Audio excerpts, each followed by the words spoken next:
Hi, I'm John Stevenson, and we're going to be looking at the Messiah in a manger. Luke chapter 2 and verse 8 opens our story. This is on the night in which Jesus had been born. In the same region, we read, there were some shepherds staying out in the fields and keeping watch over their flock by night. Now, when you hear in the fields, sometimes if you're not careful, you think like people's farming fields and things like that. Sheep were not watched in places where crops grew. Instead, they would take them out and away. Let's look at a map of the area. Notice you see Jerusalem to the north, and then Bethlehem about 5 miles to the south. Off to the southeast, you see Herodium, the palace of Herod the Great, one of the palaces, one of many. Um, and so the shepherds would not have been there right in the area right around Bethlehem. Instead, they'd probably, I would assume, they'd take their flocks to the east into what is known as the wilderness area.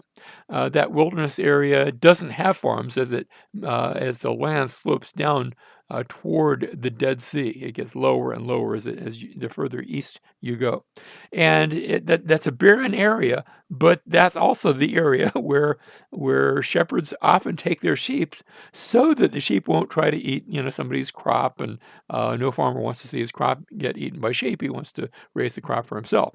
Um, and so here they were, wherever it was, we don't know exactly, in the region around Bethlehem. And all of a sudden, they're interrupted in the night. An angel of the Lord suddenly stood before them, and the glory of the Lord shone around them, and they were terribly frightened. But the angel said to them, do not be afraid, for behold, I bring you good news of great joy, which will be for all the people. For today in the city of David, and the city of David is just another term for Bethlehem. You know how cities sometimes have sort of nicknames, like the Big Apple is New York, or the Windy City is Chicago. The city of David was Bethlehem, and everybody knew it by that term.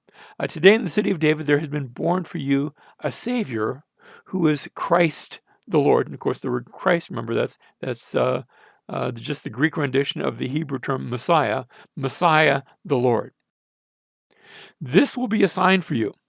You will find a baby wrapped in cloths and lying in a manger. Now, to find a baby wrapped in cloths isn't really all that much of a sign, because that's what you did with babies. It would be a bit like saying you're going to find a baby in diapers. Now, the cloths don't refer to diapers, but it does refer to the practice both then and even today in many places, where a newborn baby, they will take the baby and wrap the baby in cloths, not so tight that the baby can't breathe, but snug, both to keep the baby warm, but also to give the baby a sense of security. After all, that baby has spent the last 9 months in a mother's womb, where he was sort of wrapped in the womb, and now he or she has been born. And so, to calm the baby, the baby would be wrapped, or sometimes wrapped. Sometimes we refer to that as swaddling, and that works too. But notice, wrapped in cloths and lying in a manger. Now, back when I was growing up, I would picture, and I'd maybe go to a play or something like that, and the mangers that I always saw were always made of wood. The reason they would make them of wood is because that's what we make feeding troughs here in the United States, and also in Europe. But when you go to Israel and look at mangers, and here's one example. This is a fairly small one. Notice it's made of rock. Or let's look at a larger one. This is actually out in the region of Megiddo. Cow is in the background. I happened to take his picture as well. And in this case, it's broken. You might be broken if you had been around 2,000 years. But you can see the manger, sort of that's a big one as opposed to the small one. But they're all made of stone, of rock. Why? Because rock is in plentiful supply in Israel, whereas wood, especially down in the area around Israel, wood is a little bit more rare and that much more valuable. So people are going to save wood for important things, and mangers typically are made of rock. Now, envision this. This is going to be a sign for you. You're going to find a baby wrapped in cloths and lying in a manger. And of course, the rare part of that is the manger, but both of these, wrapped in cloths and lying in a manger, are described to the shepherds as the sign.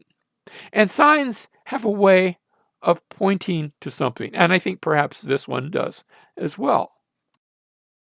You see, not Peter, Luke, the author, is going to describe something that's wrapped later on in his gospel account when we get to the story of the resurrection of Jesus. Luke chapter 24 and verse 12.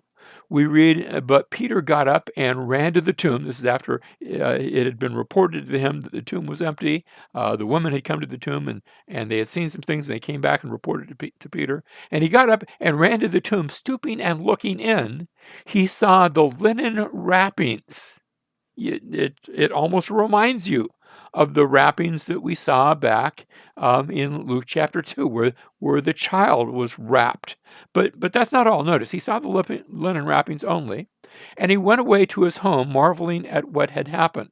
And so at the end of the ministry of Jesus, after the death and burial, comes the resurrection, and there we have this picture of the risen Jesus whose body had been wrapped.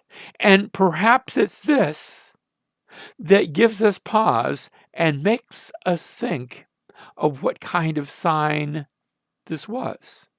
You see, at the end of the Gospel of Luke, we're going to read of Jesus whose body was wrapped.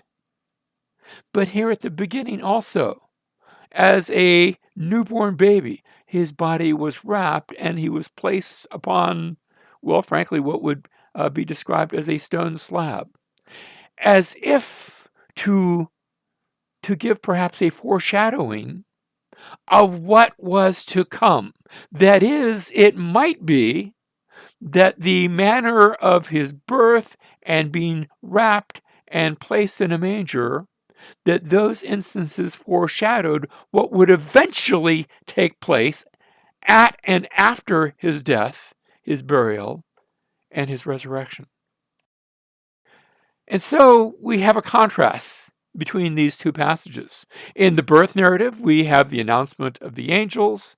In the resurrection, we didn't read about it, but the woman had shown up to the tomb, and there was an announcement of the angels. At his birth, the shepherds go to see, and we just looked in Luke chapter 24, Peter goes to see. At the birth narrative, they saw the baby, the shepherds saw the baby wrapped in cloths, and Peter arrives at the tomb, and he sees the linen wrappings. And the shepherds, after they've seen, we didn't read this part, but you can read a little bit further, they go out and they tell everyone, and all who hear the story marvel and wonder at the story. And Peter likewise goes home, and he goes on his way marveling and wondering at what he has seen. It's a reminder that Jesus came to die. He came to die, but not just to die, also to rise from the dead in victory so that he could provide life eternal to all who believe.